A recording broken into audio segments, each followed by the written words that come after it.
আচ্ছা, শরৎচন্দ্র চট্টোপাধ্যায়ের অতিথির স্মৃতি গল্পটা তো অনেকেই পড়েছেন, তাই না? এটা কিন্তু আসলে শুধু একটা গল্প নয়। এটা এমন একটা অনুভূতির কথা বলে, যা হয়তো আমাদের সবারই খুব চেনা।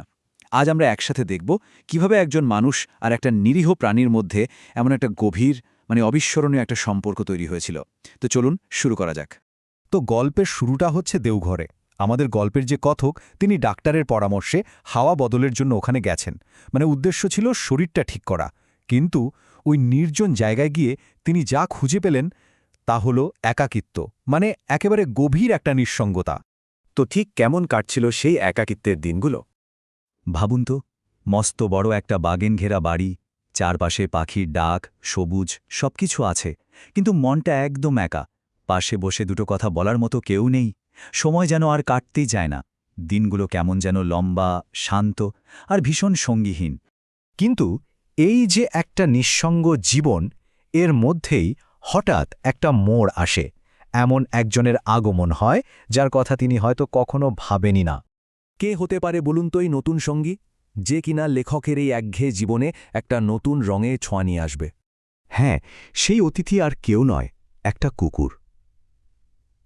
একদিন বিকেলে লেখক যখন হাঁটতে বেরিয়েছিলেন, তখনই তার সাথে দেখা।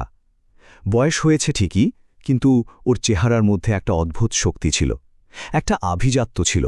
দেখে মনেই হয় না যে ওটা একটা সাধারণ পথের প্রাণী। আর এইখানেই কিন্তু গল্পের নামের আসল মানেটা লুকিয়ে আছে।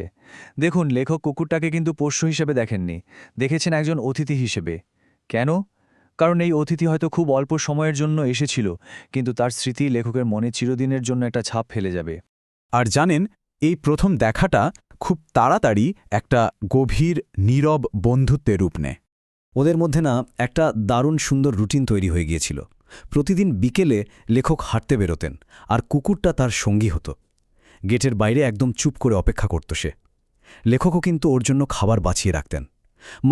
ওদের মধ্যে কোনো কথা হতো না, কিন্তু ওদের ওই নীরবতাই যেন হাজারটা কথা বলত। কি দারুণ একটা বোঝাপড়া! কিন্তু এই অতিথির জীবনটা কিন্তু পুরোটাই ভালোবাসায় ভরা ছিল না। একদিকে যেমন ছিল লেখকের আদর, স্নেহ, ঠিক তার উল্টো দিকে ছিল বাড়ির মালিনীর অত্যাচার। লেখক ওকে আশ্রয় দিতেন, আর ওই মালিনী ওকে তাড়িয়ে দিত, এমনকি মারধর পর্যন্ত করত। মালিনীর ব্যবহারটা এতটাই খারাপ ছিল, সে যে শুধু কুকুরটাকে তাড়িয়ে দিত তাই নয়, বাড়ির অন্য চাকরদেরও কড়া হুকুম দিয়ে রেখেছিল ওকে যেন কিচ্ছু খেতে না দেয়া হয়। ভাবুন একবার, লেখকের অতিথি সবার কাছে হয়ে উঠেছিল একটা অবাঞ্ছিত, অসহায় প্রাণী। এভাবেই দিন কাটছিল।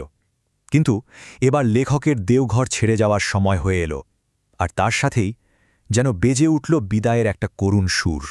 দেওঘরে এসে লেখকের শরীরটা হয়তো ঠিক হয়ে গেছিল, কিন্তু মনটা ভীষণ ভারী হয়েছিল। কারণ এই অতিথিকে তো ছেলেই যেতে হবে। এই বিচ্ছেদটা যে আসবে সেটা তিনি জানতেন, কিন্তু জেনেও কষ্টটা একটুও কম ছিল না।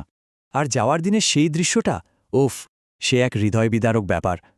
লেখক যখন জিনিসপত্র গোছাচ্ছেন, কুকুরটা কিন্তু সব বুঝতে পারছিল, একদম চুপচাপ দেখছিল। তারপর লেখকের পেছন পেছন সে একেবারে স্টেশন পর্যন্ত চলে এলো, আর তারপর ট্রেনটাও ধীরে ধীরে প্ল্যাটফর্ম ছেড়ে দিল। ওই যে শেষ মুহূর্তের ব্যস্ততা, টিকিট কাটা, মালপত্র তোলা, আর তার মধ্যে মনের ভেতরে একটা বিষণ্ণতা কাজ করছে। ট্রেন ছাড়ার আর মাত্র 1 মিনিট বাকি, কিন্তু লেখকের মনটা, ওটা তো পড়ে আছে প্ল্যাটফর্মে দাঁড়িয়ে থাকা সেই বোবা বন্ধুটার কাছে। ট্রেনটা যখন চলতে শুরু করল, লেখক জানলার বাইরে তাকিয়েছিলেন, আর তিনি দেখতে পেলেন তার সেই অতিথি এক দৃষ্টে তাকিয়ে আছে।